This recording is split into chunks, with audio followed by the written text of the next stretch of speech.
tardes, señoras, señores. En nombre de Nueva Economía Forum, les doy una vez más la bienvenida a la tribuna Andalucía del Fórum Europa, que organiza con la colaboración y el patrocinio de Atlantic Cooper. Hoy tenemos el placer de acoger la intervención del Coordinador General de Izquierda Unida de Andalucía, don Antonio Maillo Cañadas, quien será presentado por el ex defensor del pueblo andaluz, don José Chamizo. La tribuna es suya.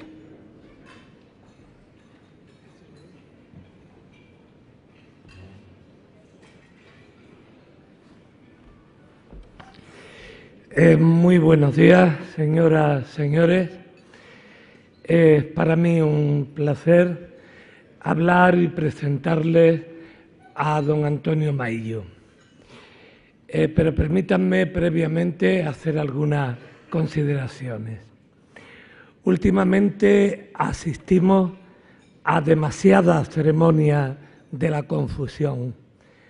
Las medias verdades, las mentiras directas e indirectas, las calumnias parecen haber traspasado el ámbito del periodismo amarillo o de la llamada prensa del corazón para instalarse en el día a día de la llamada prensa seria.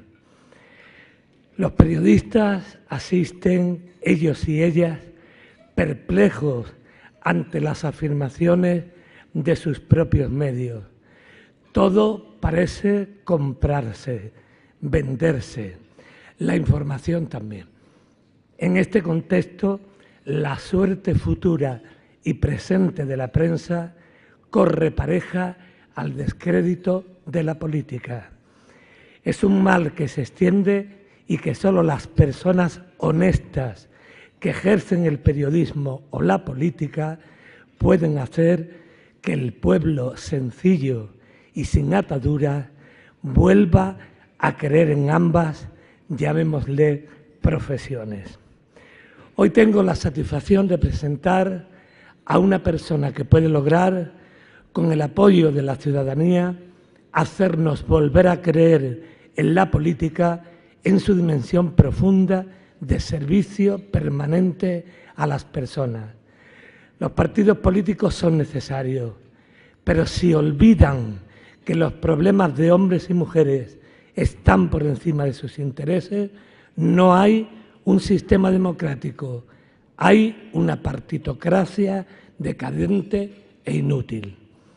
La persona que puede hacernos ver y comprender la realidad del compromiso político desde la perspectiva del servicio y a quien hoy presento es Antonio Maillo, actual coordinador de Izquierda Unida. Sé que es una afirmación rotunda y también sé que es un trabajo que no puede hacer ni un hombre solo, ni una mujer sola, ni un partido solo. Necesitamos de grupos de personas que comprendan la urgencia del cambio de modelo. Los datos biográficos de Antonio Maillo son conocidos. A destacar que no tiene miedo al futuro, al vacío se abandona un cargo político. Es licenciado en Filología Clásica con oposiciones aprobadas en el año 1990. Este dato nos sitúa ante un perfil necesario en nuestro panorama político, que la gente tenga un trabajo donde volver. Ojalá todo el mundo tuviera trabajo en este país. Maillo fue desde muy joven militante de Izquierda Unida y del Partido Comunista. Por cierto, oigo últimamente el término comunista como sinónimo de radical enloquecido. Parece que volvemos a satanizar las palabras para defender intereses ocultos. Maillo es un hombre de criterio firme, pero de talante conciliador que defiende sus ideas con la fuerza de la persona convencida de que la política es, lo diré una vez más, el arte del servicio a los demás.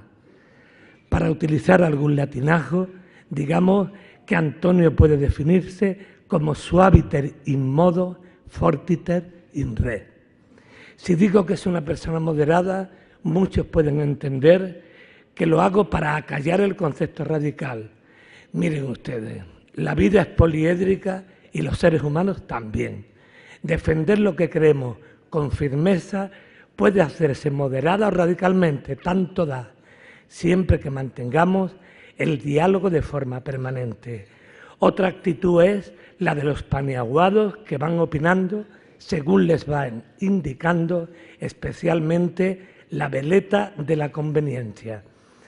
Antonio Maillo, como humanista formado, como persona culta y educada, sabe que el valor más grande de un servidor público debe ser la humildad, esa virtud que nos permite oír el dolor de la gente, hacerlo nuestro y actuar para mitigarlo, sabiendo que los protagonistas de la historia son los hombres y mujeres de Andalucía y no cada uno de nosotros personal o particularmente. Los egos saturados en política son estériles y solo conducen a la peor de las melancolías. Que la acción política necesita cambios profundos es evidente. Que no podemos continuar con un sistema democrático donde la opinión de la gente no cuenta es una urgencia.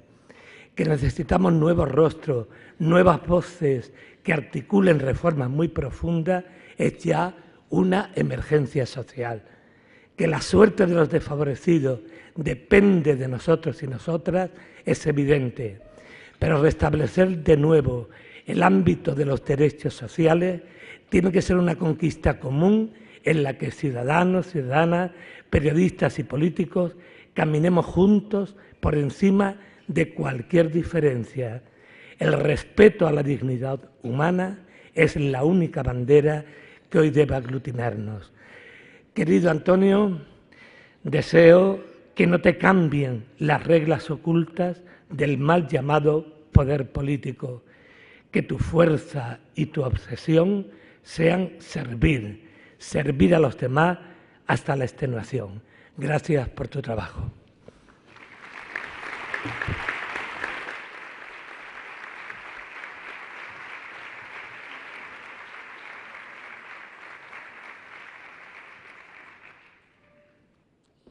Buenos días a todos y a todas y muchísimas gracias en primer lugar por haber acudido a estas horas que no son las mejores para muchos de vosotros y de vosotras a esta conferencia que ya por fin sí soy ponente. Cuando me llamaron el Nueva Economía Forum decía, bueno, ¿a quién tengo que presentar? Ya había presentado a 3 personas antes y en este caso me llamaban para que expusiera con carácter general mi visión de la política, el análisis de la situación actual y, sobre todo, las propuestas que nosotros estimamos para construir una sociedad mejor. Así que quiero agradecer, en primer lugar, al Fórum Europa, a la Tribuna de Andalucía, a Miguel Palacios, por la generosidad por haberme invitado. Quiero saludar a los asistentes, a los miembros del Gobierno, a los consejeros de Izquierda Unida, a la consejera de Izquierda Unida, al portavoz del grupo parlamentario, al representante de organizaciones sociales, sindicales, civiles, antiguos alumnos que veo por ahí, antiguos compañeros de trabajo, en fin, alcaldes y mucha gente que representa lo mejor de esta tierra.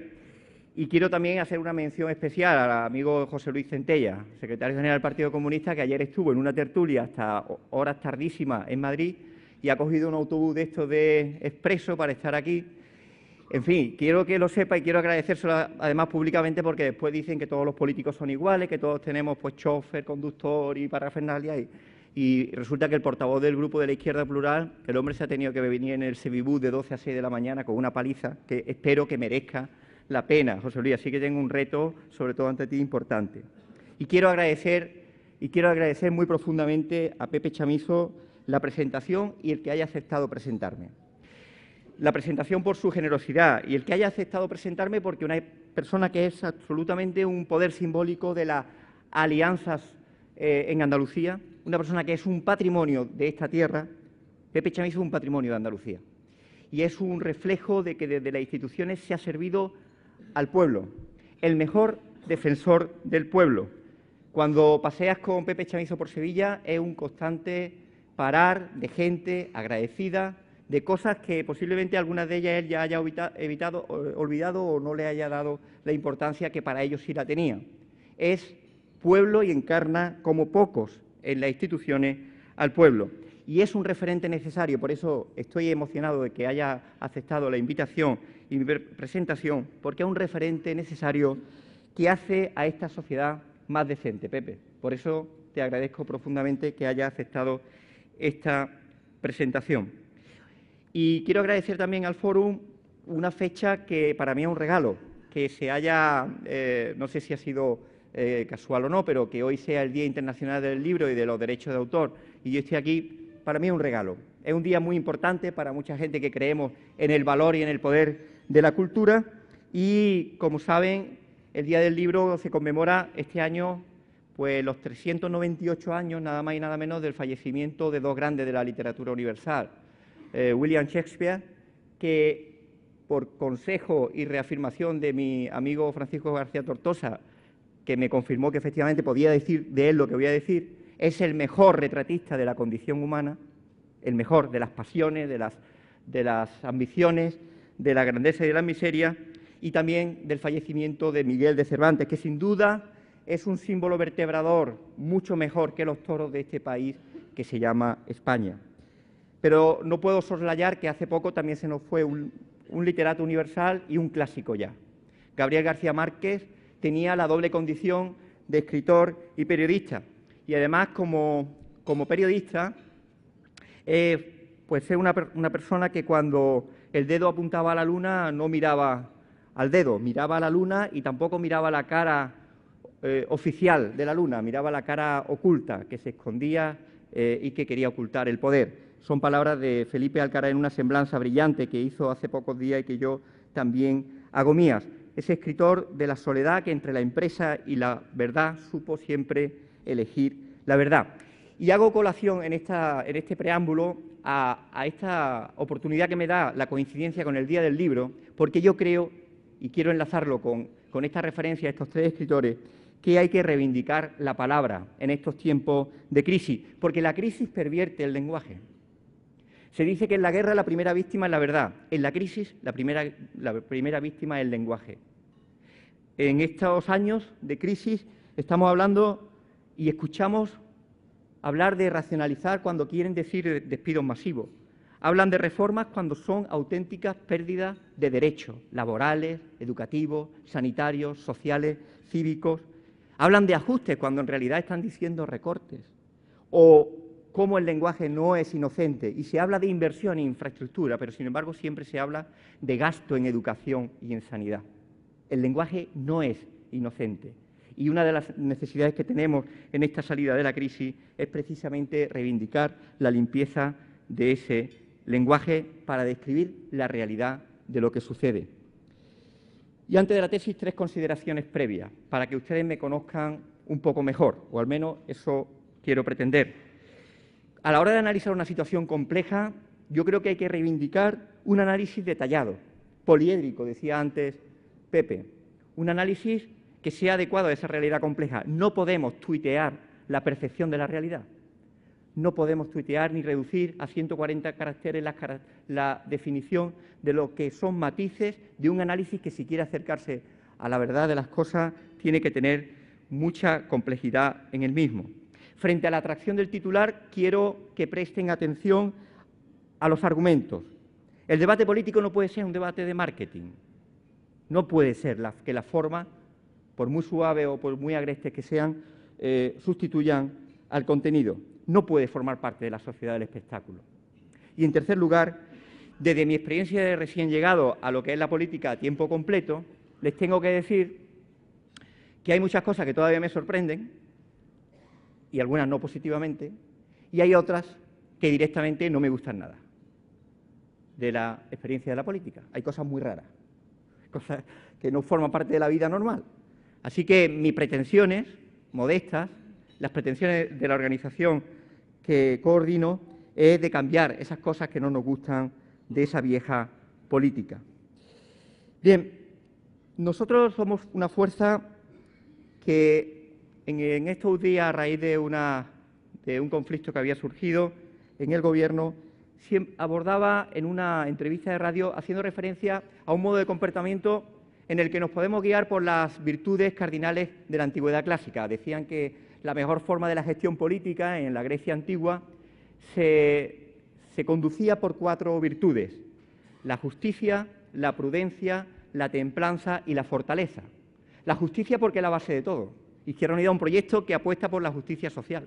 Queremos cambiar esta sociedad y el origen de ese cambio es tener claro que nuestro objetivo, nuestra finalidad es la justicia social, es lo que nos mueve, es lo que mueve y alimenta las otras virtudes, que es la prudencia entendida no como una contención de lo que piensas, sino la prudencia entendida como un proceso en el que cada paso que das sepas que es irreversible. La templanza que es necesaria ante el conflicto, frente al carácter impulsivo que pueda dejarse llevar los acontecimientos políticos, hay que mantener la templanza, porque la templanza en el conflicto es la que te va a determinar la mejor solución para la resolución del mismo. Y esa templanza también da mucha fortaleza, la fortaleza de la convicción. Nos guiamos por la ética de la convicción, la ética de los principios. Cuando estamos ante un conflicto, lo que pensamos no es cómo resolver el conflicto, sobre todo para mantenernos en el poder. ¿Para qué? Cuando queremos resolver un conflicto, asumimos la templanza para saber que de ese conflicto tenemos que salir fuertes desde la convicción política, de que estamos en los sitios por unos principios determinados y para cambiar las cosas.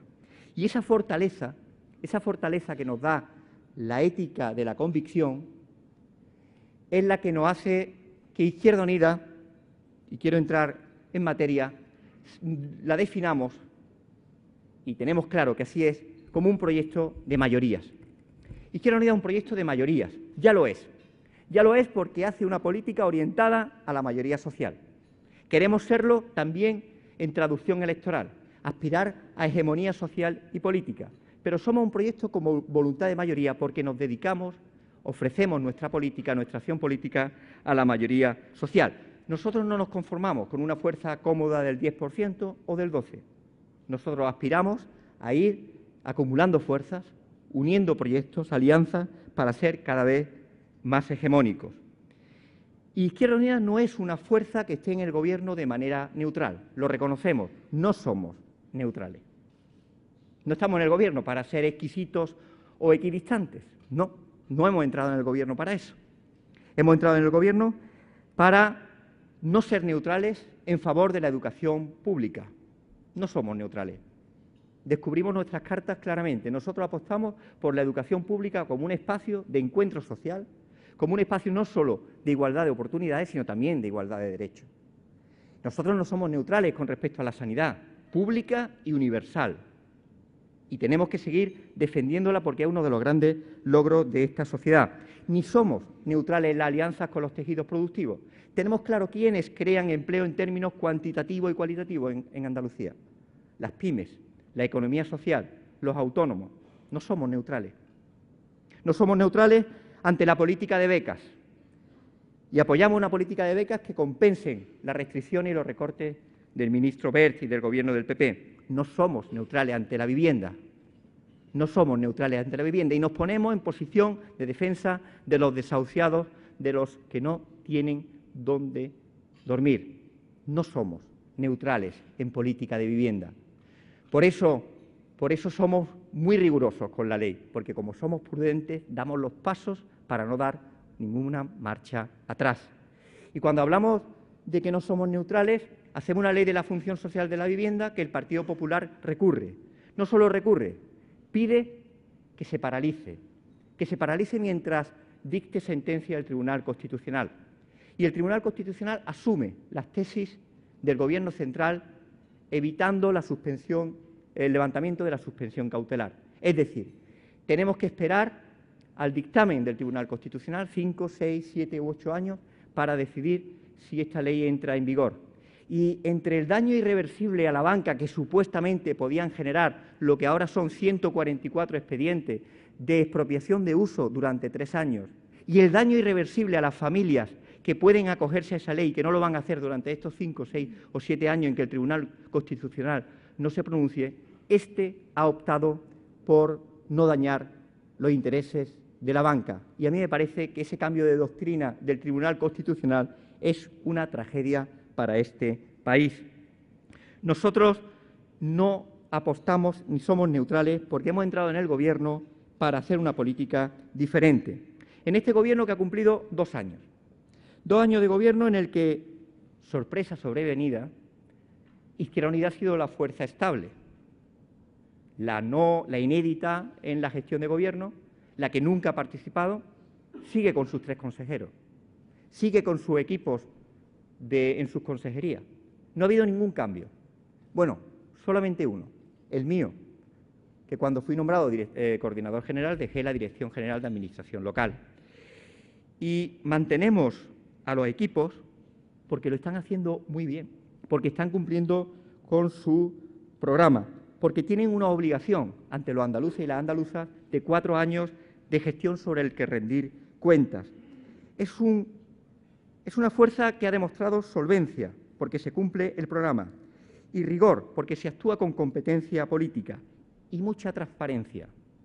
Mucha transparencia porque somos un Gobierno, apoyamos como fuerza política a un Gobierno que tiene las manos sobre la mesa, sobre lo que no se va a detectar ninguna anomalía porque se actúa con absoluto rigor y transparencia, y donde tiene la lucha contra la corrupción una base ineludible y connatural a este Gobierno. Nosotros no consideramos, no va a haber atajos en la lucha contra la corrupción, y como queremos saber la verdad, se está actuando como se debe para conocer cuántas anomalías o irregularidades pueda haber.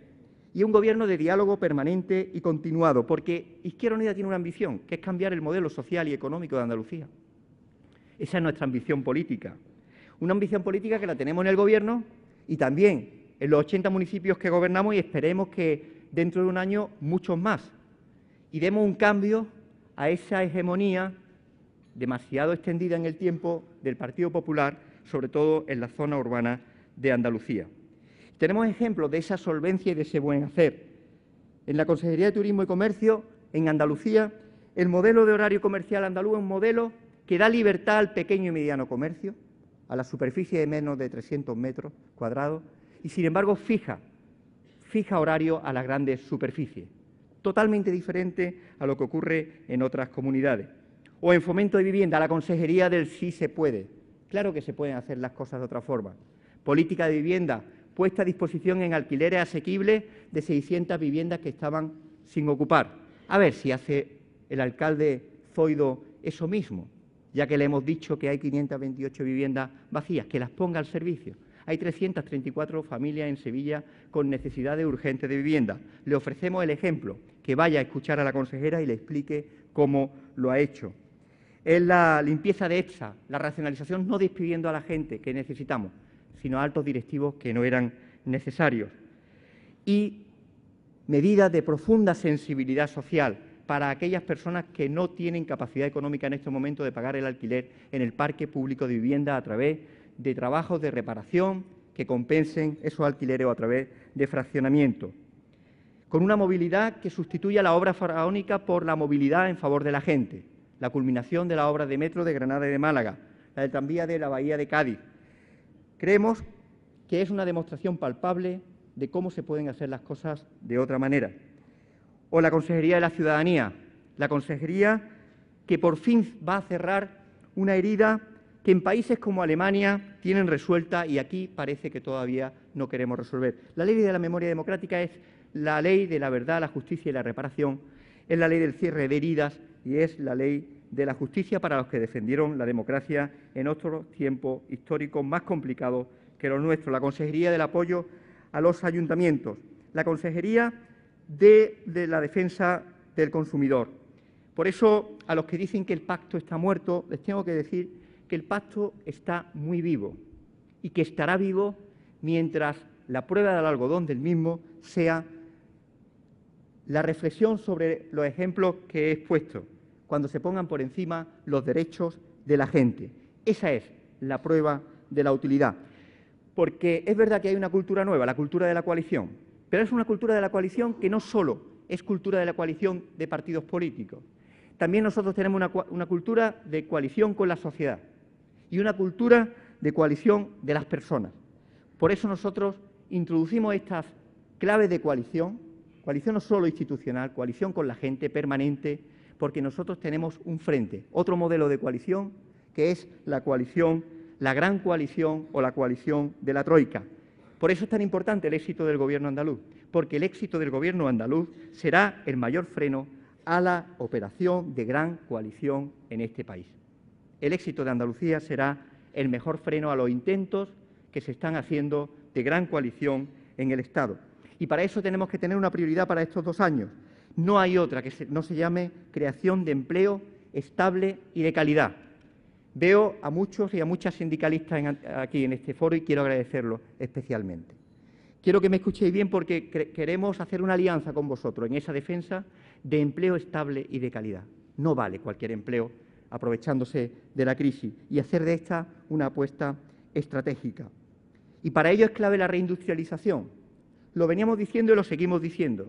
Nosotros no podemos permitirnos una industria en Andalucía del 9%.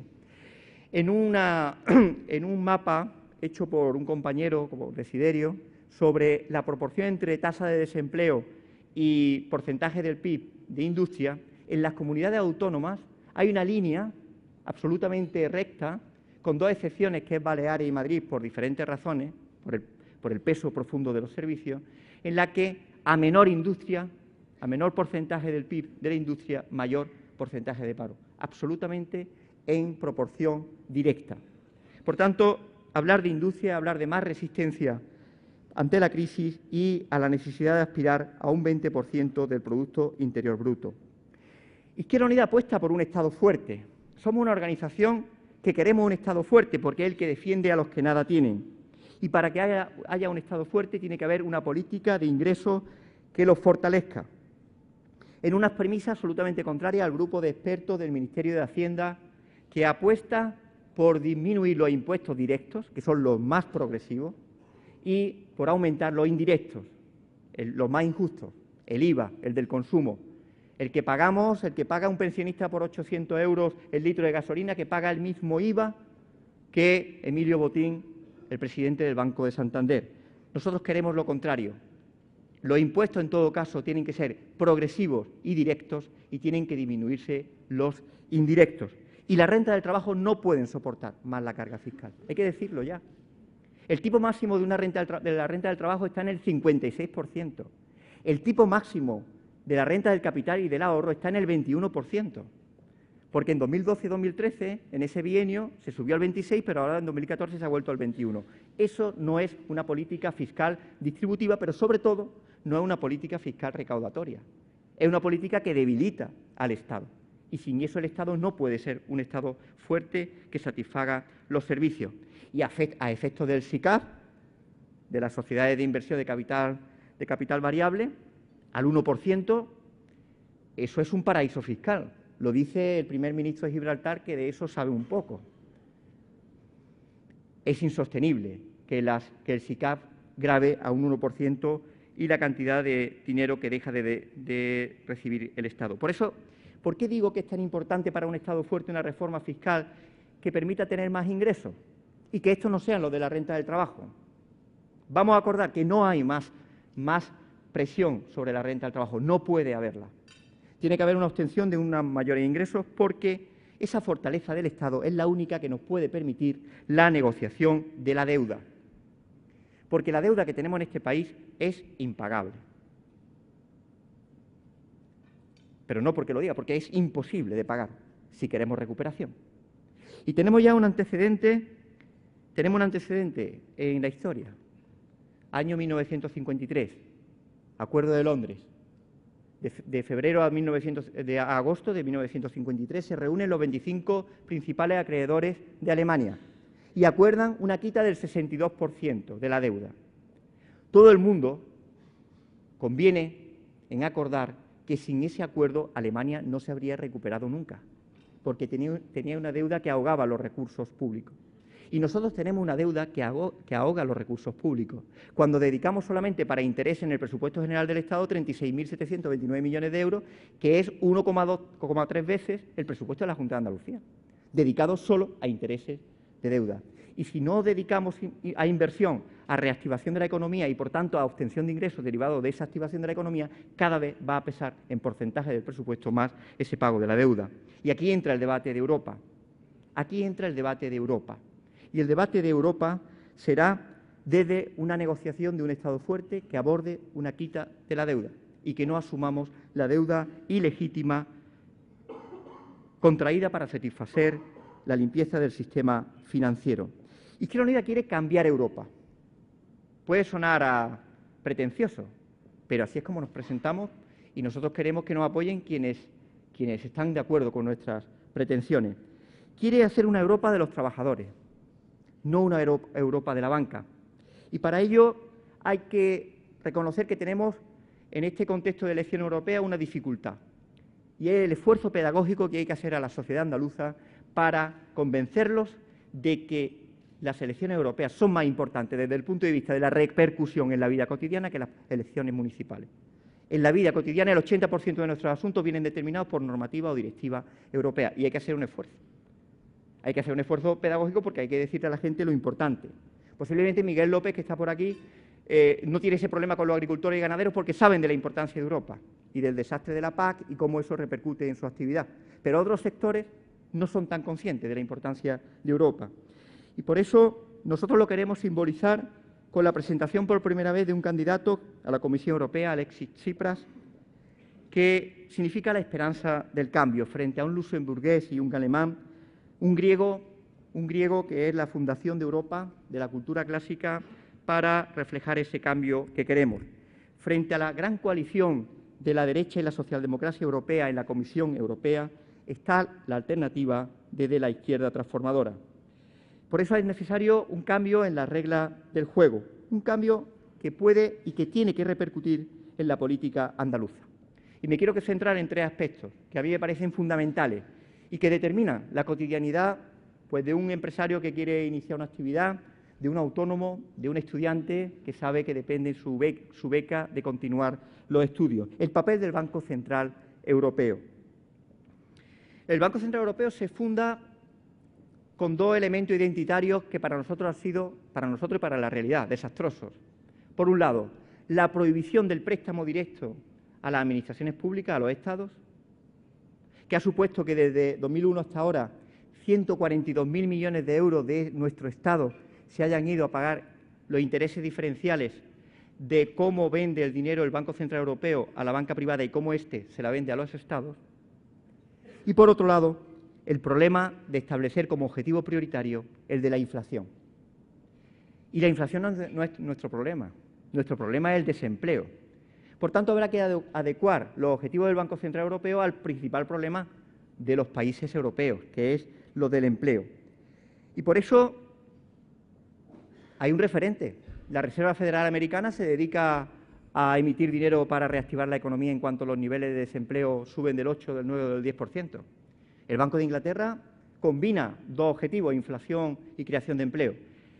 En Europa se ha diseñado un modelo de Banco Central Europeo donde al anteponer la inflación por encima de cualquier otra prioridad, lo único que se conserva es los intereses del capital, de la gente que tiene dinero, que no va a perder nunca renta a este respecto, pero se abandonan los intereses de la Europa social.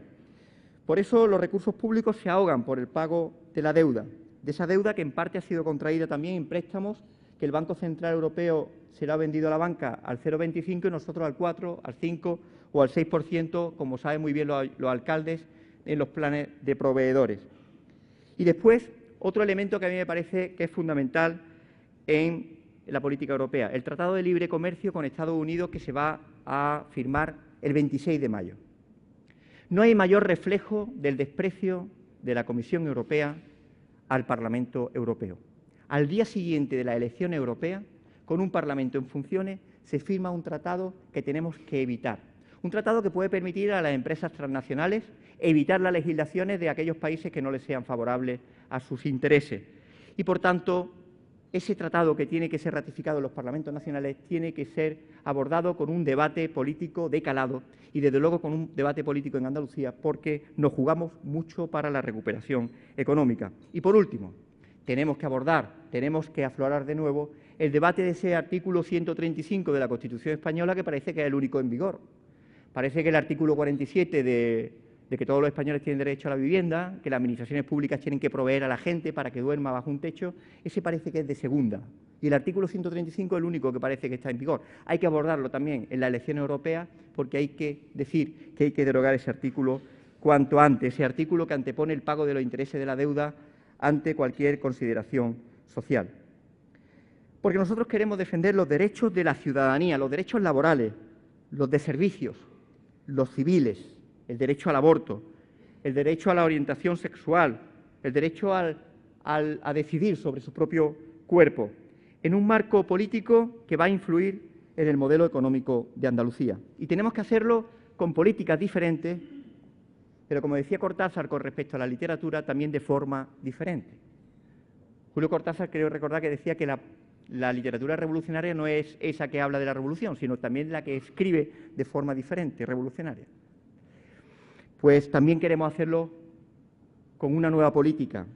Y también tenemos que tener cuidado con las palabras, porque me recordaba Alberto Garzón esta semana que también se habló mucho de la nueva economía y era la economía vinculada a los .com y ya sabemos cómo acabó. Y todo lo llamamos nuevo y quizás lo que posiblemente habría que reivindicar es la política en su sentido más noble, en el sentido clásico, el zoon politikon, el animal político que somos todos, en el que lo político es lo público. Lo político es lo público y la política es lo que gestiona no ya lo público, sino también la vida. Hace 35 años, los que hemos pasado de los 40 podemos contarlo más o menos, había una tensión en este país, en la llamada transición, entre la preponderancia del poder civil sobre el poder militar, que entonces era bastante preponderante, y ganó el poder civil. En estos tiempos, en 2014, hay un debate sobre la preponderancia del poder político necesario sobre el poder económico y financiero, porque ahora mismo no solo no está claro, sino que están ganando los del poder político y financiero. Y en ese sentido hay una mala noticia para Andalucía.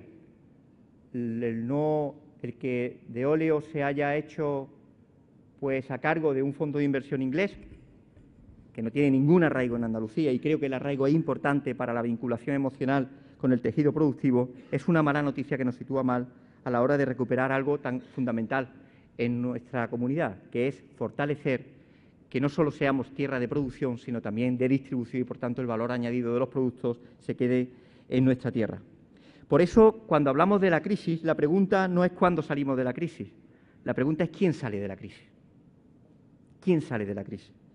Por eso queremos reivindicar, lo decía Chamizo en la presentación y se lo agradezco porque hemos coincidido, la política que piensa en las personas, la política que no crea redes clientelares ni prácticas corruptas, la política que antepone la ética de los principios sobre la del poder por el poder, la que entiende que lo que afecta a todos nos ocupa, la que arbitra la función temporal de responsabilidades políticas frente a la profesionalización, la que pone a la ciudadanía en el eje protagónico de la vida política, la que ve en los jóvenes toda una expectativa de oportunidad y de crecimiento y no solo una política paternalista, sino una política en la que los jóvenes, que son los que van a gestionar el futuro, también seáis los que entréis a gestionar la salida de la crisis. Una política al servicio de la gente, que haga coherente la teoría y la convicción con la práctica, la que destierre tanto cinismo en la política actual. Hay demasiado cinismo y yo reivindico que hay que desterrarlo de la nueva política. Una política que tiene que ser representativa y participativa. Por eso, 30 años después de Convocatoria por Andalucía, ese proyecto en el que Felipe está aquí, que entonces era secretario general del Partido Comunista de Andalucía y lo lideró con Julio Anguita, tenemos que emplazar a un nuevo compromiso con esta tierra. En un proyecto que es heredero también del ideario de Blas Infante, padre de la patria andaluza, y sobre la que hemos pedido a través de José Manuel Mariscal, nuestro senador en Madrid, que se anule la multa cínica, profundamente cínica, cruel, que se le impuso a su familia en el año 39, cuando ya había sido asesinado 3 años antes. Tenemos que emplazarnos a que la política de igualdad sea el eje vertebrador de todas las políticas, que el fortalecimiento del sector público sea una definición del modelo andaluz, que la universidad juegue, Antonio, que te veo por ahí, el rector de la Universidad de Sevilla, juegue un papel fundamental en la contribución de las estrategias para ese nuevo modelo económico, que la juventud, como digo, sea un sujeto de clase, que se adueñe y que sea protagonista del diseño del futuro que a ellos les pertenece. Abogamos desde Izquierda Unida por un gran bloque político y social, que abra un proceso constituyente de construcción de más democracia frente al bipartidismo. Entonces Andalucía, como hace 30 años quisimos que fuera y queremos que siga siendo, una base del nuevo modelo de Estado, de una España federal, republicana, solidaria, una Andalucía que también sea la base de un nuevo modelo económico. Y a eso nos dedicamos a construir, desde una activación de la economía que tenga solo como prioridad la creación de empleo. Hay hitos de movilización. El 28 de febrero, en esa gran coalición con la gente, movilizamos y sacamos a la gente para reivindicar en el Día de Andalucía una política diferente. El 22 de marzo en Madrid. El 1 de mayo, que estaremos también con los sindicatos de clase. Como siempre hemos estado, Carmen, Paco, siempre hemos estado y siempre vamos a seguir siendo y acompañándoos a los sindicatos y a los sindicalistas de clase. Y quiero terminar con un homenaje a la gente corriente. A la gente corriente. A los casi 2 millones de alumnos que asisten todos los días a un centro educativo en Andalucía, con un esfuerzo, madrugando, a través de líneas de transporte, a los padres y madres que cuidan y velan por la educación de sus hijos, que es clave para la formación y para el futuro, a los autónomos que están empeñados en seguir haciendo crecer su empleo, a los médicos, a los sanitarios que hacen un esfuerzo impresionante con las dificultades laborales objetivas que están teniendo en estos momentos, a los trabajadores de la dependencia, a las investigadoras que anónimamente están buscando el descubrimiento que nos hagan una sociedad con mucho mayor bienestar, a las jóvenes y los jóvenes exiliados que tienen que volver a esta tierra para que den lo que se les ha dado a través de la formación, a los agricultores y los ganaderos cuidando las cosechas, a la labor fundamental de los sindicalistas de base en sus trabajos, en su empleo, defendiendo como nunca y más necesariamente que nunca los derechos de los trabajadores cada vez más pisoteados. También quiero hacerle un homenaje a esos sindicalistas muchas veces injustamente maltratados, esos sindicalistas de base que están en el Tajo defendiendo los derechos laborales ante tanta discriminación. Porque ellos, la gente anónima, son los que hacen país. Ellos son los que van a tirar para adelante desde Andalucía. Ellos demuestran que sí se puede, porque solo el pueblo defiende al pueblo. Y en el ámbito político, amigos y amigas, simplemente no nos demos tanta importancia. Esto es muy efímero, pero lo que no es efímero es la lucha por un mundo mejor, que es algo permanente y producto del esfuerzo colectivo. Muchas gracias.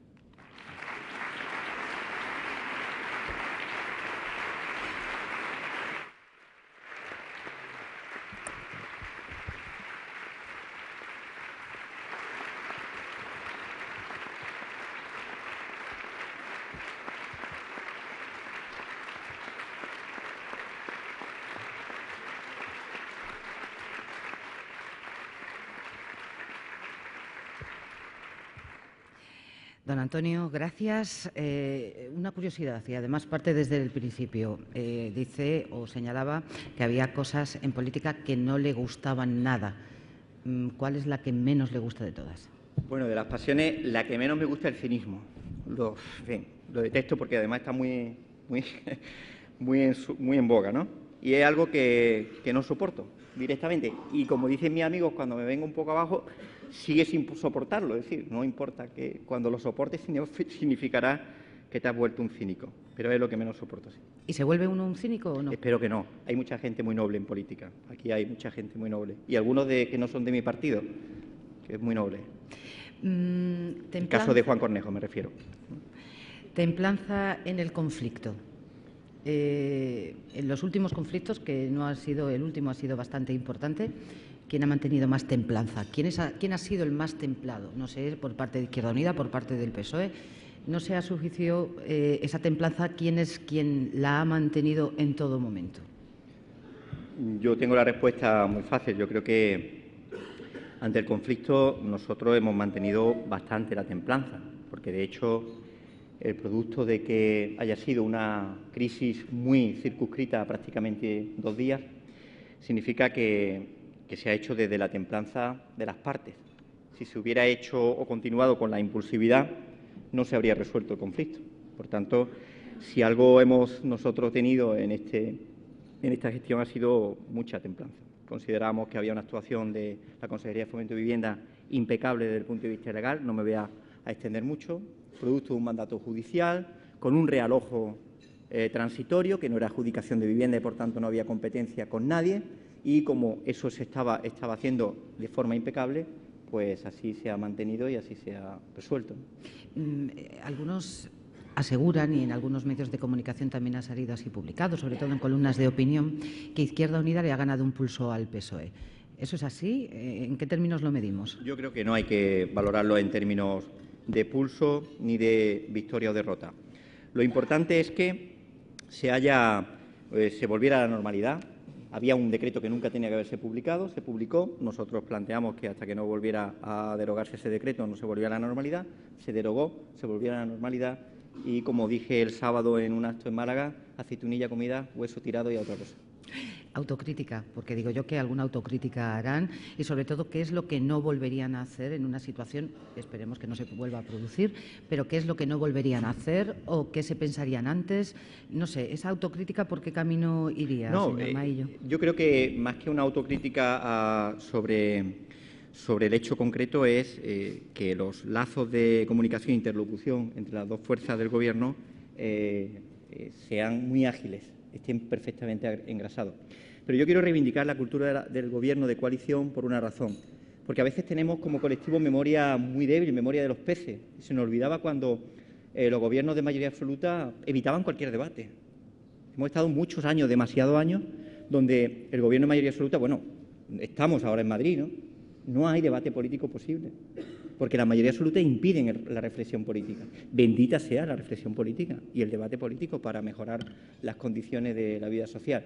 Y creo que eso no hay que olvidarlo, porque una de las aportaciones y del patrimonio de este Gobierno es precisamente la necesidad de un debate permanente sobre política, en el mejor de sus sentidos, para resolver los problemas de la mejor manera posible.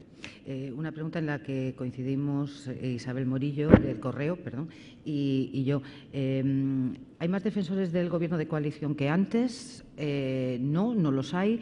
¿Qué es lo que más le ha defraudado de esta crisis? Pregunta la señora Morillo. En mi fuerza política hay más defensores del Gobierno que antes. ¿Y por qué? Yo pienso que porque en este proceso pedagógico que tenemos, la práctica del Gobierno andaluz demuestra la utilidad y la importancia de este Gobierno en la resistencia de otras políticas, en el avance de las políticas neoliberales y de la derecha, y sobre todo porque el buen hacer de este Gobierno va a ser determinante para el freno de lo que puede ser una gran coalición. Lo decía antes en mi intervención, la política de Estado. Y yo creo que la defensa de los discursos autónomos lo permite también porque mi posición, al no estar en el Gobierno, me da, hay que reconocerlo, más libertad a la hora de afrontar la reflexión política sobre lo que sucede en Andalucía. Sin embargo, por ejemplo, el Partido Popular dice que ustedes lo que hacen es desgobernar Andalucía. Bueno, el Partido Popular tiene que decir algo. Yo le animo a que trabajen y a que hagan oposición, que no la hacen. No la hacen y necesitamos fuerzas que hagan oposición y además que digan lo que quieren hacer. Nosotros gobernamos además muy bien. Eso no lo decimos nosotros, nos lo dicen. Mire, hay una cosa muy interesante, que es que este Gobierno nos está dando oportunidad de demostrarle a mucha gente que estaban alejados o que están alejados de nuestra visión política, de que somos gente muy seria gobernando. En el ámbito de comercio y de turismo, creo que se puede estar de acuerdo o no con las prioridades de Gobierno, pero que se hace lo que se dice y que se hace bien, eso no lo duda nadie. El pequeño comercio ha visto que hay un Gobierno que defiende como nunca se ha defendido al pequeño comercio con actos como la fijación del horario comercial, en defensa de quien más necesita de la protección pública y del Estado. Y pasa como en los municipios. Aquí hay algunos alcaldes de Izquierda Unida. Nunca un alcalde de Izquierda Unida es alcalde de Izquierda Unida con los votos de los comerciantes. Pero un alcalde de Izquierda Unida renueva su gobierno y consigue mayoría absoluta con el voto de los comerciantes y de los autónomos. Porque cuando gobiernan ven estos que son los que mejor los defienden. Y en Andalucía pasa lo mismo. Posiblemente no sean con los votos de autónomos o de comerciantes en su mayoría con los que hayamos alcanzado la representación que nos ha permitido gobernar, pero estoy convencido que con nuestra práctica de gobierno sí vamos a conseguir que muchos de ellos nos voten. Querría preguntarle un poco por las relaciones entre usted y el señor Valderas. Ya sabe que a lo largo de todo este proceso, sobre todo de este último conflicto, crisis, en fin, llámelo como usted considere oportuno, se asegura que esto era también no solo ya un pulso al PSOE, sino también entre ustedes, es decir, además la alianza era el señor Maillo, la señora Cortés contra el señor Valderas, sobre todo por dar o desplazarle. No sé, ¿cómo es la relación? ¿Cuál es el futuro del señor Valderas? ¿Usted va a ser el candidato a la presidencia de la Junta? Vamos a ver, en primer lugar, mi relación con Diego Valderas es magnífica como siempre y no hay pulso ninguno. Hemos estado cohesionados en este momento como en todos los meses que llevamos de gobierno. Y con Elena, en fin, estas construcciones son construcciones muy de corte, permitidme la expresión, y de los que están en la pomada, eso lo dice mucho Elena, ¿no? Hay mucho argumento de corte que sale a Alcalá de Guadaira y ya se ha diluido. Y lo que sí quiero decir es que hay una gran cohesión política en Izquierda Unida y que además eso demuestra una cosa. Cuando yo fui elegido coordinador empezaba a hablar la gente de bicefalia, de tricefalia, de que iba a haber tensiones. No ha habido ni un reportaje sobre tensión interna de Izquierda Unida en todos estos meses. Ni uno. Porque estamos dedicados en lo que hay que estar, que es a la política y a la gestión de las cosas. Por tanto, esa es la mejor respuesta a cualquier supuesto que son comentarios que no obedecen a la realidad y, además, creo que si hemos salido es muy cohesionados de este conflicto como seguimos estándolo desde el punto de vista político, porque tenemos una prioridad que es la obligación de atender al programa electoral con el que nos hemos presentado, ser coherente, vincular la praxis con la convicción y en eso estamos. ¿Candidato a la presidencia de la Junta? Castro lo dice, la gente tiene que hablar, nuestra militancia tiene que hablar. Va a ser un proceso participativo y dentro de no las obligaciones, pero las probabilidades de un coordinador general de Izquierda Unida, siempre lo ha sido así, excepto en el año 90, es que sea candidato de la Junta. Pero tendrá que decidirlo la gente, ¿no? En fin, en Izquierda Unida no designa nadie a dedo, ni hay nadie que diga quién debe ser el candidato. Lo va a decidir la militancia en un proceso participativo y los simpatizantes, y va a ser una oportunidad también para que se conozcan las propuestas políticas de Izquierda Unida. ¿Echa de menos estar en el Parlamento? No echo de menos estar en el Parlamento, ni en el Gobierno. Quiero decir, además no olvidemos una cosa, estamos en el Gobierno en el peor momento, ¿eh? Izquierda Unida es toda otra ironía de la historia, igual que lo de la estabilidad. Izquierda Unida siempre hemos sido la fuerza que hemos tenido respuestas para todo. Pues venga, los que tenemos respuestas para todo, al Gobierno en el peor momento, cuando no hay un duro. Bueno, pues tenemos respuestas cuando no hay un duro también para las cosas, no para todo, pero los tenemos. No echo de menos por una razón, porque si usted se da cuenta, somos una fuerza política modesta desde el punto de vista cuantitativo. Creemos que somos muy consistentes desde el punto de vista ideológico y cualitativo. Y el que nos dediquemos todo un conjunto de compañeros y compañeras a la organización hace que haya mayor sostén y mayor fuerza en una organización que está gobernando por primera vez y que, por tanto, necesita ese sostén de la organización para atender a los problemas que surgen cuando se está gobernando. Pregunta José Enrique Monrosí, de La Sexta, ¿qué opinión le merece la figura de Susana Díaz? Bueno, Susana Díaz es la secretaria general del PSOE, no sé si ustedes lo saben, presidenta de la Junta de Andalucía y una persona que representa un cambio generacional en su partido, ¿no? Como yo posiblemente lo haya representado en el mío, aunque yo sea un poco mayor que ella. Eso le va a gustar seguramente. Y después, pues estamos gobernando conjuntamente. Yo creo que ella está a la altura de lo que tiene que ser un buen gobernante y en algunos aspectos que no compartimos también se los decimos. Tenemos que tener una relación de mucha lealtad, mucha responsabilidad, sobre todo en terminar los 4 años de legislatura. Hay que terminar los 4 años de legislatura porque hay que dar rendición de cuenta a la sociedad andaluza de lo que dijimos que íbamos a hacer y lo que hemos hecho cuando pasen esos 4 años. Y, pues nada, a partir de ahí, desde la reflexión y la autonomía de cada organización política, una relación que tiene que ser correcta, cordial, responsable y necesaria. Decía el señor Mariscal que está por allí. le he visto con anterioridad, que esperemos, decía, que los momentos de tensión que hemos vivido sirvan, como en las parejas bien avenidas, para reforzar el Gobierno. ¿Cree que se ha reforzado el Gobierno, que no se ha reforzado? ¿Andan con pies de plomo, no andan con pies de plomo? No sé hasta qué punto ha cambiado la relación que había entre PSOE e Izquierda Unida a raíz de esa diferencia que han mantenido. Se ha reforzado el Gobierno. Se ha reforzado el Gobierno. Porque las experiencias también sirven para aprender. Y somos dos fuerzas que tenemos diferencias, eso no lo oculta nadie, además no lo debemos ocultar, y que dentro de esas diferencias sí tenemos un compromiso de gobierno conjunto.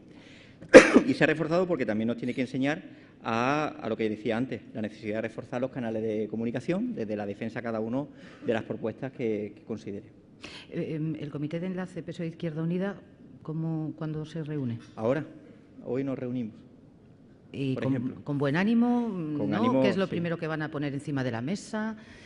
¿Cuáles son las cuestiones que más les preocupan? Vamos a tener una reunión bastante intensa, pero vamos a empezar en cuanto terminemos esta jornada un poquito más tarde, y vamos a abordar determinadas situaciones que tenemos que resolver antes del 30 de abril.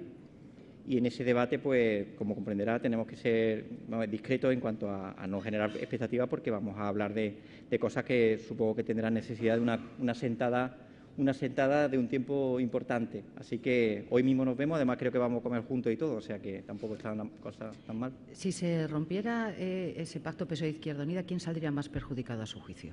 Yo creo que no se va a romper, por tanto no entro a valorar la situación. Yo lo que siempre recuerdo es el efecto Mas, ¿no? Artur Mas, y el que adelanta, yo creo que siempre el que adelanta o rompa sin justificar paga los platos. Bien, pues vamos, porque tenemos muchísimos temas. Vamos en concreto, por cierto, un adelanto electoral, no sé, ¿lo descarta, no lo descarta? ¿Le gustaría, no le gustaría? Si tuviera que poner una fecha, ¿qué fecha pondría usted? No sé a quién beneficiaría más, si a ustedes o al PSOE. Yo descarto el adelanto electoral y creo que tenemos que agotar la legislatura.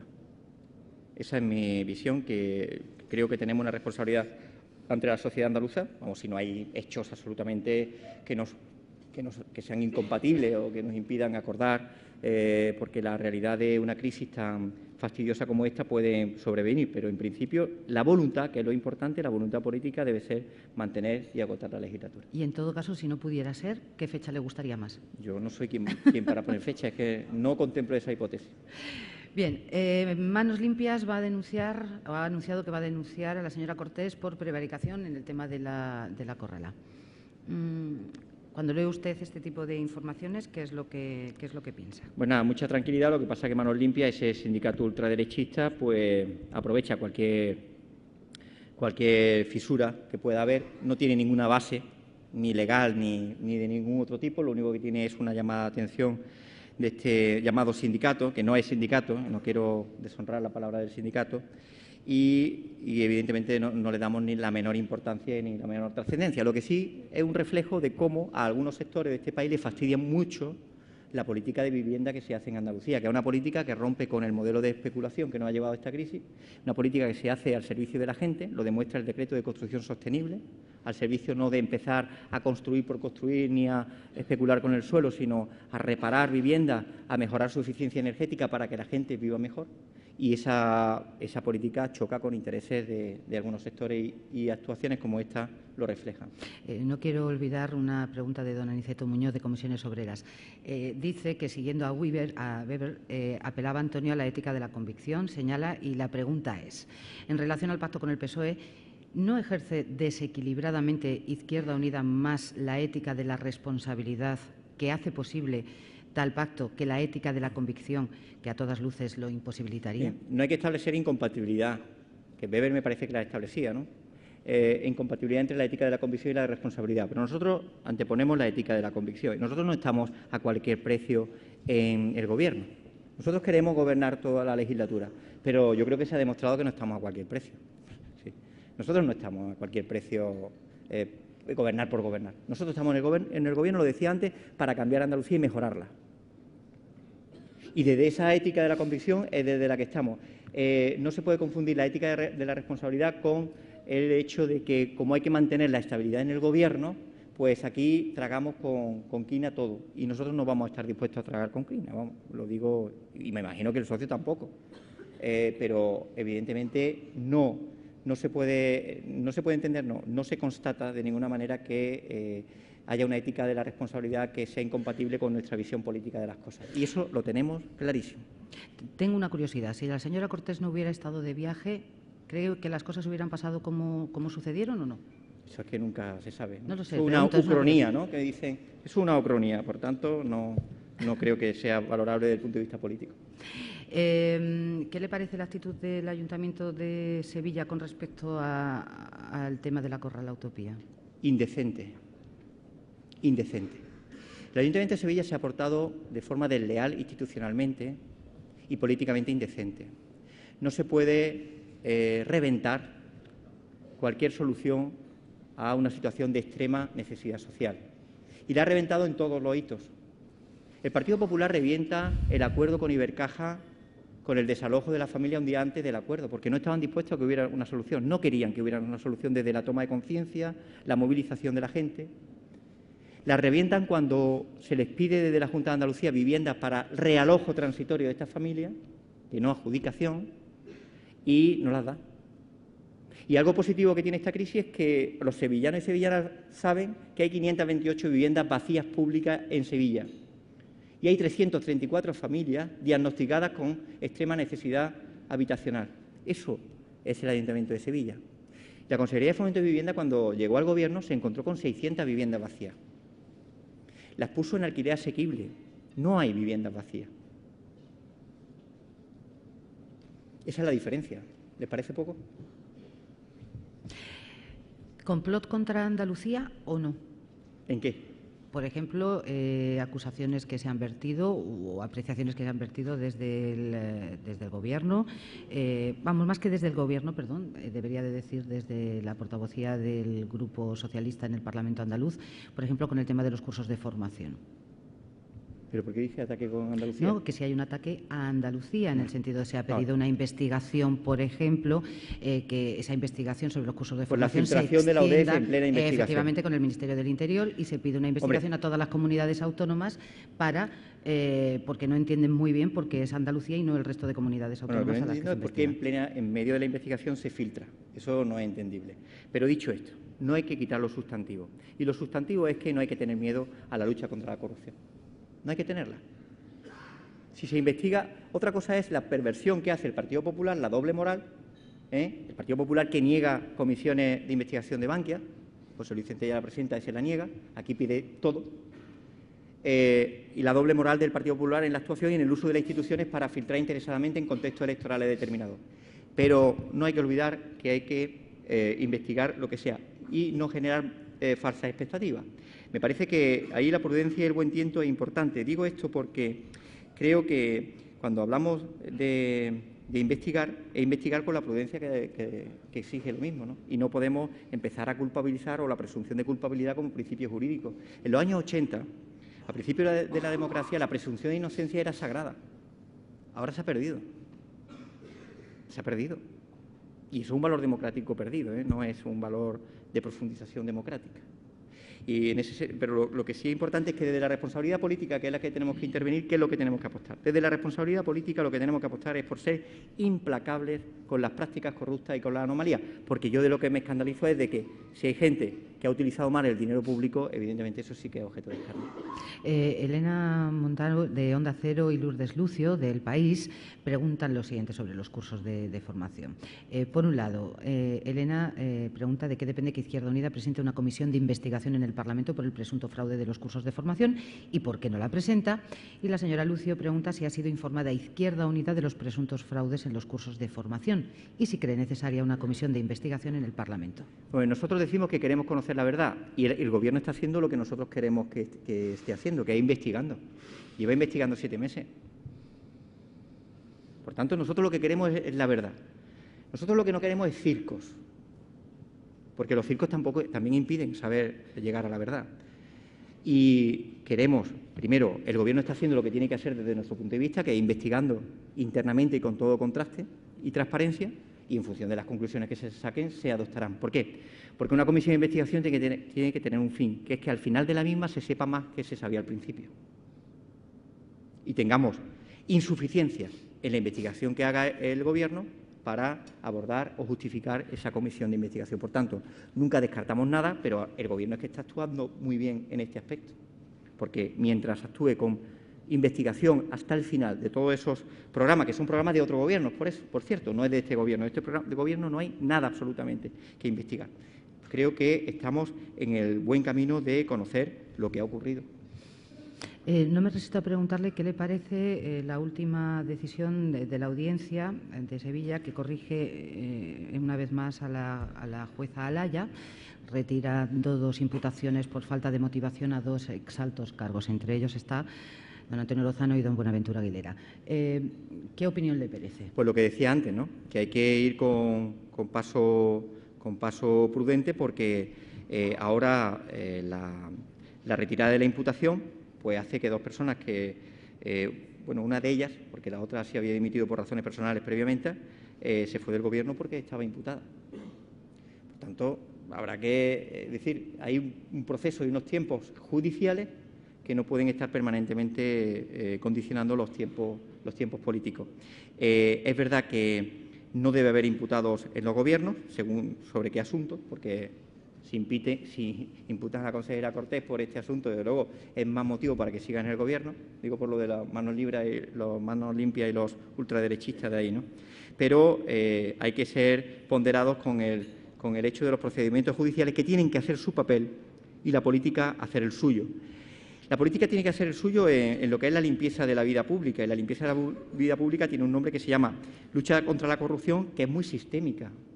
La lucha contra la corrupción no es solo el caso de los ERE, que también. La lucha contra la corrupción también es las puertas giratorias de los expresidentes del Gobierno que se van a los consejos de administración a ganar 150.000 euros al año a empresas sobre las que han legislado y han beneficiado en sus decisiones. Eso también es corrupción para nosotros, ¿eh? Vamos a abordar con carácter integral todas las malas prácticas. Y contra eso, que es producto de un déficit de cultura democrática, rearme democrático. Y leyes muy contundentes y muy claras al respecto que impidan tener un ámbito de discrecionalidad en ese sentido a los que han estado gobernando. Don Pedro Vaquero del Pozo habla de ese gran pacto de Estado PSOE-PP que, bueno, se anuncia para después de las elecciones europeas, desde algunos sectores, etcétera, etcétera. Pregunta qué papel debe jugar Izquierda Unida ante esa posibilidad, si es que existiese, y qué papel debe jugar Andalucía ante esa eventual opción política. Pues nosotros lo tenemos muy claro. En esta configuración de políticas de izquierda somos incompatibles con ese pacto de Estado, absolutamente incompatibles. Nuestro esfuerzo a nivel estatal es tener la suficiente fuerza para impedir ese pacto, y nuestro esfuerzo a nivel andaluz es hacerlo lo suficientemente bien para demostrar que hay otra salida a la crisis y que hay otras políticas que desde luego serán más audaces cuanta más fuerza y representación tenga Izquierda Unida, lo tengo clarísimo y la experiencia yo creo que lo confirma, y ahí es donde tenemos la responsabilidad también de esperanza para otra gente del resto del Estado que saben que se puede hacer otras políticas donde Izquierda Unida sea determinante. 8 minutos nos quedan, aproximadamente 10. La Junta cifra en más de 2.200 millones la deuda del Estado por incumplir el Estatuto. ¿Qué se puede hacer con esto, si es que se puede hacer algo? El problema de la deuda es un problema político en el que el Estado, y la crisis lo ha demostrado, es un Estado centralista, demasiado centralista. Hemos vivido en una suerte de ilusión de Estado de la autonomía, donde hablamos de mucha autonomía política, pero de nula autonomía financiera. Y en los tiempos de crisis, esa nula autonomía financiera se ha evidenciado porque está condicionando la autonomía política. Digo esto porque, más allá del debate institucional, el único que nos queda es el debate de las fuerzas políticas que defendemos esa deuda, que en el momento que tengamos capacidad para gobernar en el Estado, se la demos y se la devolvamos a Andalucía. Desde ASICA, ¿considera que el sector público andaluz está correctamente dimensionado? ¿Es consciente de que las agencias públicas pues realizan trabajos en detrimento de la actividad del sector privado?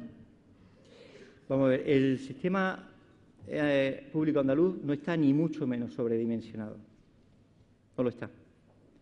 En sectores como sanidad y educación necesitaríamos mayor número de profesionales, posiblemente. No posiblemente, sin duda. El problema es que el Gobierno central nos ha reducido a través de reales decretos la posibilidad de contratos, sobre todo en el profesorado de secundaria. Pero el sector público andaluz lo que necesita es una reordenación, no de su dimensión, sino de su adecuación a los fines para los que fueron previstos. Y a mí me parece tan injusta la visión de un sistema público que tiene que quedarse como está, porque no es sostenible, como la de que sobra todo el mundo. En el sistema público andaluz hay agencias, hay empresas públicas que son perfectamente útiles y hay otras que son perfectamente prescindibles. Y la mayor justeza que se puede hacer con ese estudio es seguir avanzando, y nosotros queremos en adecuar cada empresa a esos fines. Habrá empresas que están más que justificadas en cuanto a su función y sus fines, y hay otras, hay fundaciones que no hay Dios quien entienda ni siquiera para qué fueran fundadas. Bueno, a lo mejor sí sabemos por qué fueron fundadas, pero que tenemos que abordar una actuación acorde. Y si no están cumpliendo sus funciones, pues evidentemente no tienen justificación para seguir. Y en mitad de eso, los matices. Abra, la empresa de fomento y vivienda. Se hace un ajuste y en lugar de hacer un ajuste lineal, se hace una detección de qué es lo que sobra en personal. ¿Sobran trabajadores? No. Sobraban directivos. Había 134 y ahora hay 35, me parece, o 41, no sé el número exacto. Se redujeron los altos directivos que no había justificación. Hay que hacer una labor de adecuación a la carta. El menú es muy fácil, pero no es justo. La empresa de turismo andaluz, una empresa que se constituye para gestionar parte de la consejería y resulta que daba a una empresa privada la redacción del plan turístico andaluz. Lo han hecho los propios trabajadores. Se ha evitado la externalización de algo que tenía que hacer la propia empresa. Eso es poner sensatez en el uso de los recursos públicos. Y un Gobierno y un Estado que tenga un servicio público fuerte y eficaz es un Estado que puede servir mejor a sus ciudadanos. Es una administración, en este caso la autonómica. Por tanto, en la reordenación del sector público tenemos que abordar ente a ente, empresa a empresa, y hacer las soluciones justificadas que merezcan cada una. Y hay algunas que a lo mejor nos vamos a llevar la sorpresa de que necesite más personal porque no satisface los servicios. No voy a nombrar cuáles, pero todo el mundo puede saber a cuál me refiero. Si le hago varias preguntas sobre industria, ¿me las respondería rápido, señor Melillo? Lo intentaré. ¿Vamos a intentarlo? Venga, es que se nos va el tiempo y por eso es. Don José Joaquín García Moreno, de Brentac Química, pregunta: ¿qué papel jugaría la industria en su política económica? Ya lo he dicho, nosotros en las conversaciones que hemos tenido con los agentes económicos, empresariales, sindicales, siempre hemos abordado, nunca la hemos abandonado, la reivindicación de la reindustrialización. A nosotros nos ha parecido un error el haber asumido las políticas europeas del desierto industrial para Andalucía. Andalucía es un sector servicio importante, pero Andalucía no puede dejar de ser industrial. Y en ese sentido apostamos por un objetivo estratégico del 20% del Producto Interior Bruto, que es muy complicado porque es doblar más de lo que actualmente supone. Estamos por debajo de la media española, que es el 13%, ya no digo de Alemania, que es el 25%, porque estamos en el 9%. Y en esa reindustrialización constatamos que las prácticas que se han hecho en otros gobiernos no han sido acertadas. Vincular, por ejemplo, el ejemplo siempre ponemos el del corredor industrial de Jaén, la caída de Santana y todas las industrias auxiliares, la política de estímulo y ayuda a empresas para que se ubiquen en el corredor industrial de Jaén. Son empresas que se localizan y abandonan en cuanto dejan de recibir ayudas públicas. Eso es pan para hoy, hambre para mañana, no es solución estratégica para la industrialización. Tenemos que vincular la industria a sectores que son fundamentales en Andalucía, y yo creo que la agroindustria forma un papel importante, la aeronáutica también, y sobre todo que tenga el concepto de arraigo en los canales de financiación. Y a esto me refiero no solo con aportaciones de banca privada que tengan compromiso con Andalucía, sino también de tejidos empresariales que tengan arraigo consolidado en esta tierra y que, por tanto, no estén a la voluntad de localización o deslocalización en función de las circunstancias económicas y de las ayudas públicas. Don Juan José Fernández, de Industria de Comisiones Obreras. El día 25 hay una convocatoria en la comarca de las minas de Aznalcóllar reivindicando la reapertura de las minas de pirita. ¿Cuál es su opinión sobre el tema? La que tenemos desde Izquierda Unida. Nosotros ya sabéis que desde el blindaje medioambiental que debe tener no solo la mina de Aznalcóllar, sino toda la industria minera, el blindaje medioambiental me refiero a las garantías de que no puede suceder lo que ocurrió con el desastre de las balsas. Ya saben ustedes que una de las condiciones que puso la Junta de Andalucía para la apertura fue la imposibilidad de que se abra ninguna balsa. No va a haber balsa en Aznalcóllar, no va a haber. Por tanto, ese blindaje medioambiental estoy convencido que se va a desarrollar y con ese blindaje hay ahora mismo 3 proyectos en marcha y ahora es el debate de cuál es el más beneficioso para la tierra, sin olvidar que en el desarrollo de la industria minera en Andalucía tenemos que aprender de los errores como de todo, igual que de la construcción. En la minería a nivel mundial está habiendo una gran especulación. A mí me gusta cuando la Dirección General de Minería de la Junta de Andalucía es muy rigurosa a la hora de filtrar los proyectos, porque hay quienes sinceramente vienen a generar con proyectos solventes y a largo plazo y quienes vienen pura y duramente a especular. Por tanto, una primera observación que hay que hacer para no generar expectativas que se frustren. Y contrastado eso, estamos de acuerdo con la reapertura. 2 cuestiones. Pedro Valls Foche, de FAECTA, y también Lola San Juan, de Mujeres Empresarias de Cooperativas, AMECOP, preguntan, en el caso del señor Valls, si tiene Izquierda Unida propuestas para la incorporación de cláusulas sociales en contratos públicos que discriminen positivamente a cooperativas y empresas de economía social. Y en el caso de la señora San Juan, ¿qué papel tienen las mujeres dentro del proyecto de Izquierda Unida y si tendrán voz, y tendremos voz las mujeres en el diseño económico-social de Andalucía y cómo? Ahora mismo en el acuerdo de gobierno hay la introducción de la cláusula social en la contratación de empresas públicas con carácter general, no con la economía social.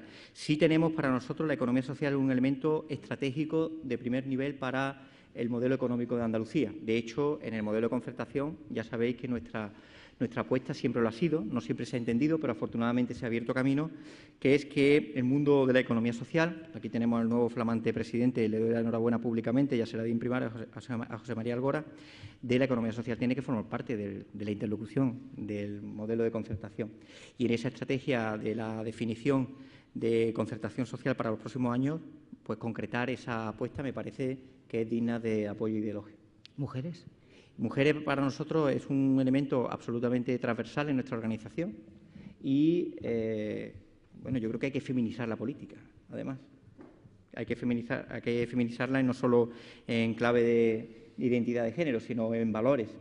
Y nosotros, ya lo he dicho en mi intervención, cuando hablamos del objetivo prioritario que tiene que impregnar las demás políticas, está la política de igualdad, en la que la política de mujer tiene que jugar un papel fundamental, no solo como sujeto pasivo, objeto de las políticas, sino también como sujeto activo, protagonista de las mismas. Antes de despedirnos, porque don Manuel López pregunta si sabe usted la situación de dificultad por la que pasan los parques tecnológicos. Vamos a ver, estuve en el de Granada y con Moratalla, unos parques tecnológicos vinculados a la industria sanitaria. Desconozco ahora mismo, allí no me plantearon graves problemas. Habla del de Huelva, Ajá, de Jaén, vale. en fin. Sí, el de Jaén efectivamente está teniendo serias dificultades, pero no desconozco el de Huelva porque no lo he visitado, así que lo que podría hacer es una tarea para los próximos meses, que es visitar los parques tecnológicos y empaparme de su situación. Señor Maillo, ya esta es la última pregunta. Vamos a ver.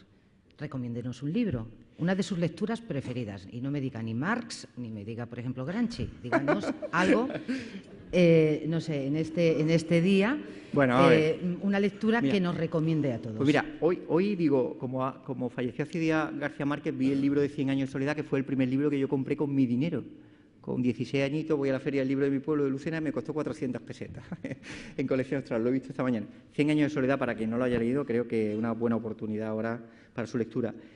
A mí me ha encantado un libro muy, muy pequeñito que se llama 14, de Jean Echenoz, que habla sobre la Primera Guerra Mundial y que les recomiendo encarecidamente. Y en estos momentos Almudena Grandes, que es una novelista magnífica, con Las tres bodas de Manolita, me parece un buen libro, pero si alguien quiere ver con una visión estratégica y atemporal la civilización occidental, les recomiendo que lean La Ilíada. Ahí está todo. Gracias, señor Maillo, y el director general de Metalurgia. Bueno, pues vuelve tú, ¿no?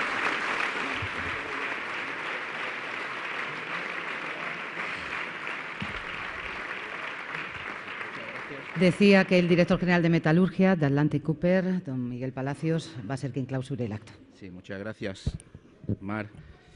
Autoridades, señoras y señores, yo, bueno, como siempre, lo que queda es cerrar el acto y, como no puede ser de otra forma, pues lo hago agradeciendo su presencia hoy con nosotros. Hoy hemos tenido la oportunidad de oír a Antonio Maillo, coordinador general de Izquierda Unida en Andalucía. Antonio, nuestro agradecimiento por haber aceptado la invitación, nuestro agradecimiento en nombre de la empresa a la que represento, Atlantic Cooper. Como saben, es una empresa de referencia en Andalucía. Es un botón de muestra de las empresas andaluzas que andan por ahí compitiendo en el mundo y, en la medida de nuestras posibilidades, pues impulsando el desarrollo en Andalucía desde este sector industrial que es el nuestro. A mí te agradecemos también tus comentarios sobre la idea de reindustrialización. Me parecen impresionantes las cifras, la correlación entre contribución al PIB por parte de la industria y la tasa de desempleo. Me parece impresionante esas cifras de comparación de Alemania, incluso de las comunidades autónomas. Y bueno, ahí vamos a estar siempre impulsando eso. Yo personalmente pienso que es posible, que no hay nada que impida una reindustrialización en general de España y de Andalucía en particular. Creo además que lo necesitamos y bueno, ahí nos van a encontrar siempre trabajando con ilusión y con esfuerzo. Nada más, yo no les robo ni un minuto, simplemente pues agradecerles otra vez estar aquí esta mañana con nosotros y emplazarles para nuestros próximos desayunos cuando sea. Muchas gracias, hasta siempre. Muchas gracias. Muy bien, Antonio.